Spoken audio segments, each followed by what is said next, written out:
Well, happy Monday, YouTube friends and family, and welcome to today's edition of the Wellness Homesteader. That's just my oven letting me know that I need to get ready because today we're going to make a very special Valentine's treat.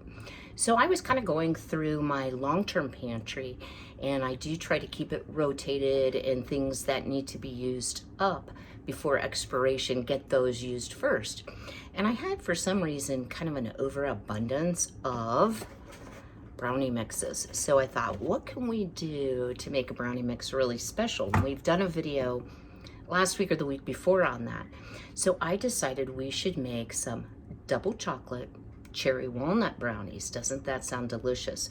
I think these will be a kid pleaser, a significant other pleaser, I think a family pleaser, and it's super simple to make. So let me swing you around here and we'll get started. So what I've done so far is I've put my brownie mix, and it's a pound, 2.4 ounces. It's the milk chocolate. This one I actually purchased because I'm not a dark chocolate lover. Sometimes I get them from the food pantry, but this one was on the shelf that I had purchased. So I've put that into a bowl. The next thing we're going to do is we're going to take a 15-ounce can of dark sweet cherries, and you could use, they don't have to be dark, you could use any type of cherry. I think you could even use thawed frozen cherries. And I'm going to say that this is probably a little over a cup, but because of the size of the cherry, I'm going to just chop these into so that we don't have a great big wet cherry in the batter, so that the batter around it does not get done. So this actually, these cherries were on sale at Walmart. It was an end cap. I'd never seen it before, and they had all kinds of canned fruit, but these are, look how giant these are. These are great big beautiful cherries. So the recipe actually came off the back of the label, and when I picked it up, I was like, we so need to make these, right?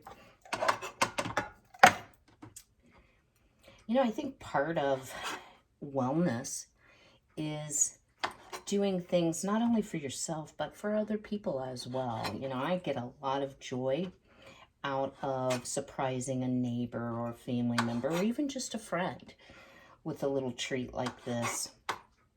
When I used to work in an office, I would often bake over the weekend and take things in, and people really seem to appreciate it, and, you know, always good fellowship over food for sure.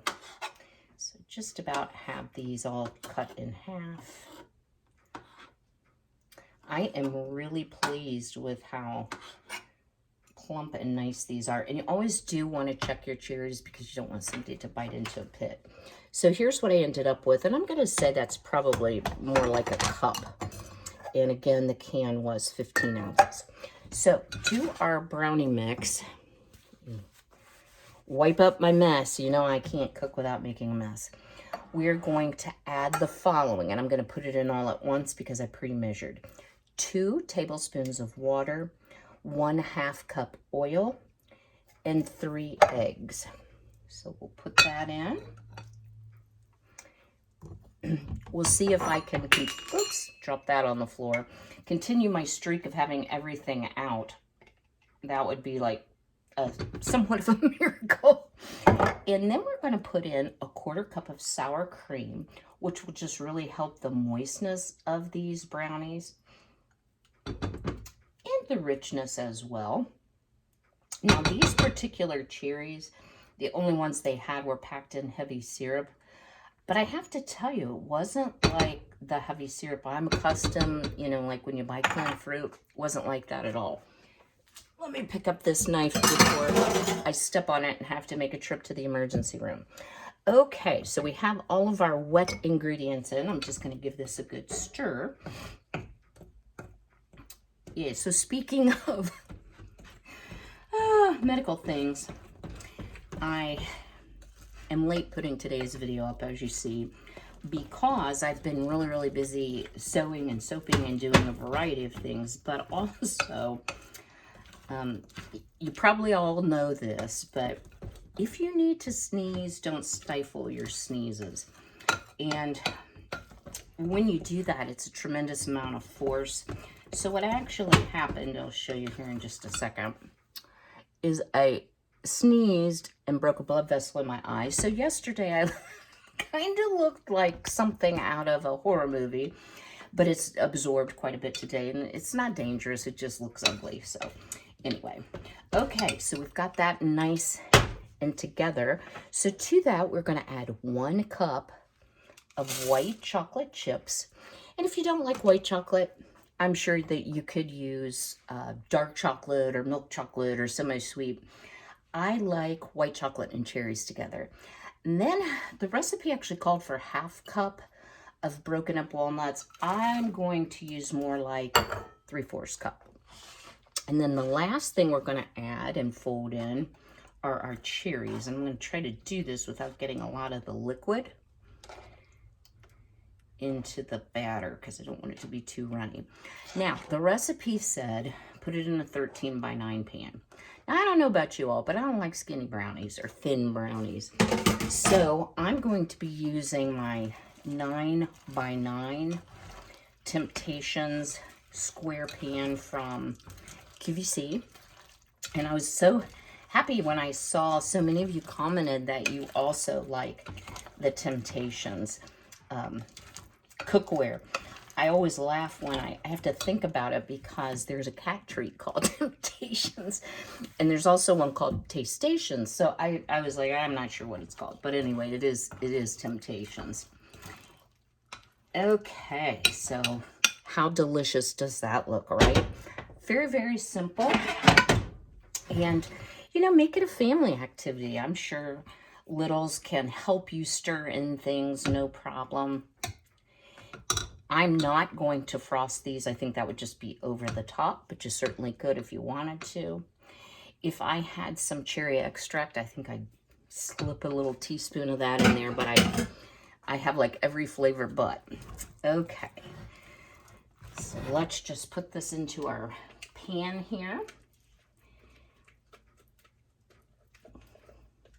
It's very, very cold here in Ohio again.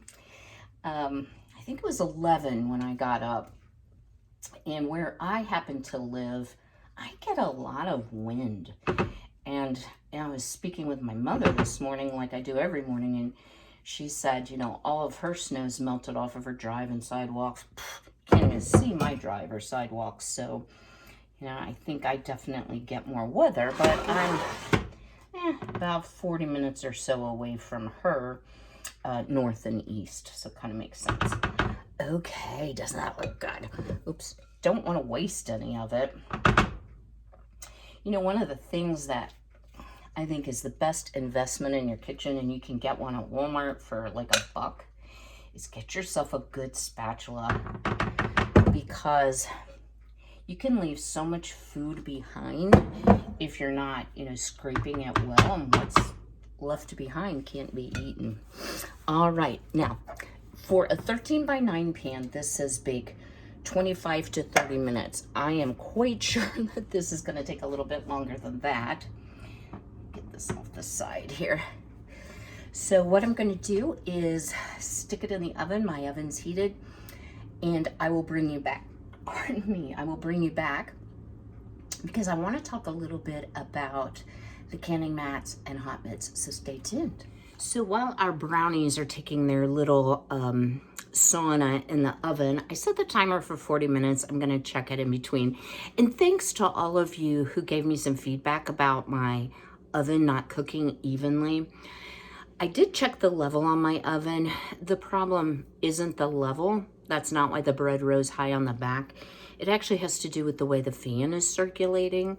So what I need to do is remember to turn my product, whatever I'm baking, midway through cooking so that it cooks a little bit more evenly.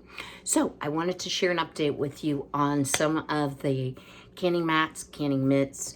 I think I created some confusion because I did get an email regarding the heart-shaped hot mitts, and y'all saw it took me 3 actually videos to show you the whole process. And because it's so labor intensive, it really does not make sense for me to sell those because I would have to charge y'all $500 labor. I'm totally kidding. So I decided this wasn't the best product, but I have a plan B, and I'm going to share that with you in just a minute. So, canning mats. I have been, and these are spoken for. So I've been working on orders. So what a canning mat looks like is this. And on the back, it has a contrasting fabric. And in the middle, can you hear? Sort of a crinkly sound. That is the Insulbrite. And it is top stitched all the way around. And it's a pretty good size mat. I think I misspoke. I think it's 26 by 20, but it fits nicely on the countertop without lapping over the part that sticks up in the back. Why can't I think of what that's called? Oh, my goodness. Too many things going at once today, I guess. So with that, you can order a matching double-ended hot mitt. I think these are so adorable.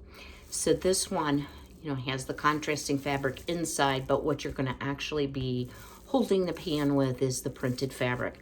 So I can do it either way, but I try to put the fabric that will show the least stain on the side that's going to grab the pan in case, you know, something oops over. So I didn't want to put the beige on there. But even just the plain ecru, I think that's called, actually turned out super adorable. My favorite one, okay, and I'm out of this fabric, is the Roosters and Roses with the chicken wire on the back. Now, I am still on the hunt for fabric. Every single time I have an opportunity to get out, I'm doing that. But I just want to show you how cute these actually come out. And then this has the, well, I've turned it upside down, has the chicken fabric on the back as well. And then my job today, I need to make the matching double-ended hot mitt for this one. But it's just, you know, kind of a variety of foods. So I think the easiest way, because I'm getting orders kind of here and there, and I don't ever want to overpromise you all. I want to underpromise, overdeliver. That's my motto. So please, if you're interested, send me an email to sweethoneybath@gmail.com. When I receive your email, I'll put you in the queue. What I have available that hasn't been spoken for, I can then send you a reply email with photographs. I think that's the easiest way. So if you've already placed your order or I've already quoted you a price, Lorraine, don't worry about it, on the double-ended hot mitts. I had said 35. I'm going to raise the price to 40, and here's why. This is actually 7 layers of fabric, and I timed myself. I cannot make one any less than 4 hours of time. So I think that's a fair price. So you don't have to order the set. You can order this and not the mat. You can order the mat and not this. So you've got some options there. So my new product, and I kind of hate to show it to you like this. Oh, what's this? I had some of that cherry fabric and the polka dot left over. And last evening when I was kind of resting and relaxing, I was kind of perusing some ideas. So I don't know if this is going to be easily demonstratable, but I'm going to try here. All right. So how many of you have trouble, let me bend down and grab this, with a hot mitt? Okay, this is like almost up to my elbow. And this I actually received from Grove. And it was a free gift with purchase. And it's some high foo-foo Jeremiah Brett designer thing. I think it's kind of an ugly color too, just saying. But this thing is so hard to manipulate anything with. You know, these are, I mean, which would you rather try to pick something up with? These are way easier, but since these are labor intensive, I have a plan B. So I'm gonna hold this up. I hope this will give you some kind of idea because it isn't sewn together. I found that you can make a mini mitt. So these would be the pockets. you'd slide your fingers in, and I'll just put my hands on the top, and then you have your hand, well, of course your fingers would be covered in the pocket, but the back of your hand is free, so you'd have a lot more dexterity. So I'm going to make a prototype today. Hopefully today. I have soap to make too. Oh goodness. You know what? I never am bored. But if that turns out well, and I think it will, I'll be able to sell that at a much less cost than, you know, $40. And I would be selling them in pairs because it only makes sense that you would want a pair. So stay tuned for that. I also, oh dear, after I had the disaster with my fragrance oil cabinet, I want to show you. Sorry, I put my hand in front of the lens. I tried just buying supports, and that didn't work. And this cabinet is actually like pressed board. It's not like real solid wood. So I'm showing you this for a reason. So I purchased this. It's actually an under the sink shelf, and then I was able to reconfigure my cabinet. Everything is in order. We've got essential oils on the left, we have fragrance oils on the right. So the reason I'm showing you this is really easy, simple. I'm pretty much caught up on I have one soap order to do today, and then I'm gonna be pretty much caught up on orders for soap anyway. And you know, we're at change of season. I don't know about you, but I like to change up the scent that I'm using kind of with the seasons. So I have plenty to choose from. I would say there's at least 75. There may be more than that. So if you're interested in purchasing soap, I make two kinds of soap. Goat's milk soap, which is made with pig fat or lard, so it is not a vegan soap. And then I can also produce a vegan soap, which is very nice, very gentle on the skin. If you want to purchase a custom scent, in other words, it's not something I have on hand, and right now I have on hand. If it's something that I can sell, you can purchase a portion of a batch. If it's something really unique or custom, a batch is 9 bars, and it's $6 a bar. So 9 bars is gonna last you a very, very long time. If you remember the Christmas camo soap that I made, those were big bars, they really were. And this is a husband and wife that use them, and that will last them almost an entire year.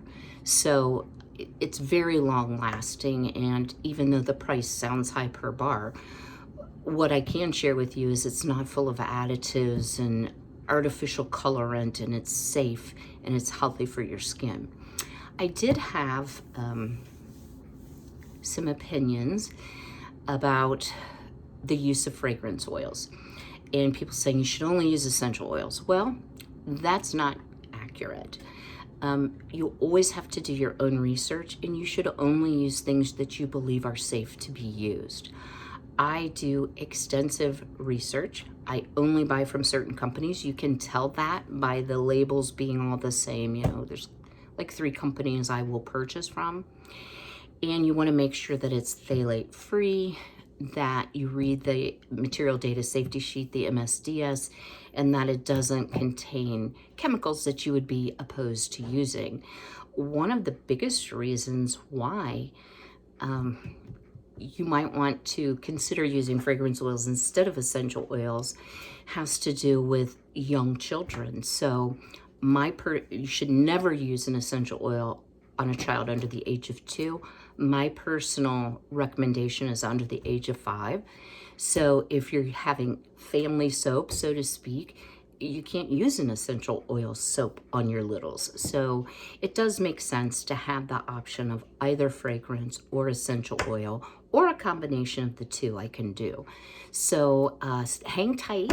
We are at about 20 more minutes on our brownies, and I'll bring you back to show you the delicious final product. We're back with our delicious double chocolate cherry walnut brownies. So let me show you how beautifully they baked up. They're pretty cool now. I just sprayed the pan and had no problem getting them out. It did take me about 50 minutes in my oven, which really for a 9x9 pan is not that unusual for brownies. So now it's time, let's give it a taste test. So you can see it's just full of all kinds of cherries and nuts and goodness. And one thing I did not say, if you're worried about your nuts sinking to the bottom, you can toss them in a little bit of the brownie mix, the dry brownie mix, before you add them in.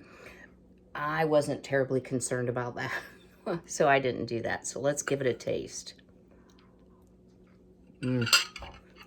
Still warm.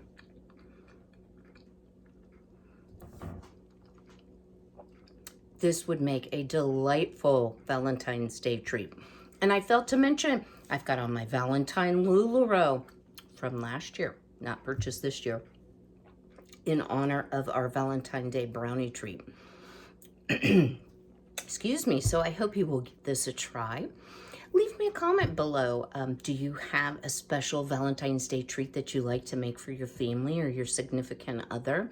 If you haven't already, go ahead and smash that like button. And if you would all do me a favor, would you double check and make sure you're still subscribed? And if you're not subscribed, don't forget to hit that subscribe button and then ring the bell to be notified of all the new videos. We are over 3,000 viewing hours now, thanks to all of you lovely subscribers. So we're getting close to that 4,000 mark and the giveaway. So as always, be healthy, be well, be blessed, and I'm gonna go finish my breakfast. Take care.